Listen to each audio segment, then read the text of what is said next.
Halo, nama aku Budi. Aku sebagai co-founder dari Recompound dan juga adalah penasihat investasi yang terlisensi secara resmi oleh OJK. Di video kali ini, saya akan membahas satu pertanyaan yang sering ditanyakan oleh orang. Bagaimana sih cara Recompound menginvoice pelanggan-pelanggannya based on performance fee?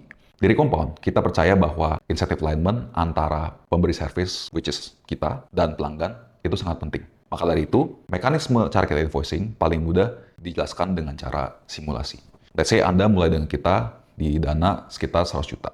Nah, 100 juta ini mungkin saja kita belikan 3 saham. Saham A, saham B, saham C, kalau dijumlah senilai total 80 juta. Dan mungkin let's say kita stay cash 20%, just in case kalau misalkan terdapat market crash yang kita perlu deploy cash tersisanya di saat-saat seperti itu. Di setiap akhir bulan setelah tanggal 27, kita akan cek nilai portofolionya apakah tembus titik tertinggi baru. Di sini, konteks dari nilai portofolio terdiri dari dua komponen. Satu adalah saham di market value ditambah dengan cash. Cash ini bisa terdiri dari dua, dari dividen atau dari cash yang tersisa karena belum dibelikan saham sama sekali. Nah, let's say di tanggal 27, 100 juta ini telah bertumbuh menjadi 103 juta. Maka terdapat keuntungan sebesar 3 juta yang akan kita kalikan 20%, which is performance fee sharing kita, dan didapatkan angka 600 ribu. 600 ribu ini akan kita invoice. Bapak dan Ibu mau bayar langsung ke kita boleh dari kantong sendiri, atau jika 600 ribu ini terasa terlalu mengganggu cash flow, maka bisa langsung infokan ke kita saja. Akan kita berikan sinyal untuk jual beberapa saham sedikit setelah invoice-nya, dan dari situ Bapak dan Ibu bisa bayar invoice-nya ke kita. Let's say, bulan berikutnya lagi, di tanggal 27, nilai 103 juta ini turun ke 101 karena marketnya mungkin kurang bersahabat. Nah, di saat itu, maka tidak ada invoicing sama sekali. Kenapa? Karena nilai 101 ini belum tembus titik tertinggi sebelumnya, yaitu 103. Nah, let's say di bulan berikutnya lagi, di tanggal 27 juga, nilai 101 ini naik ke 105. Nah, 105 ini sudah tembus titik tertinggi baru, which is yang sebelumnya di 103, maka invoice-nya adalah 105 dikurang 103 sama dengan 2 juta, dikali 20% sama dengan 400 ribu. Dan begitu seterusnya. Nah, pertanyaan berikutnya yang sering ditanyakan adalah, Pak, bagaimana kalau misalkan ada top up atau withdraw? Nah, top up atau withdraw itu simply hanya menaikkan atau menurunkan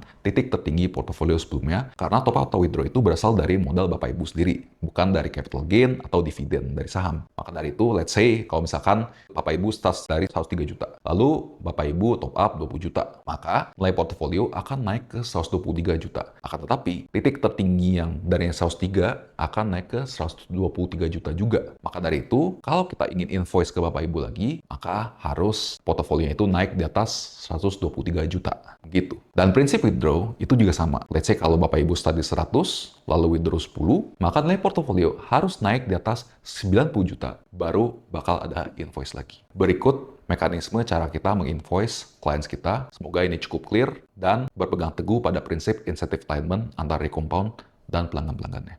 Terima kasih.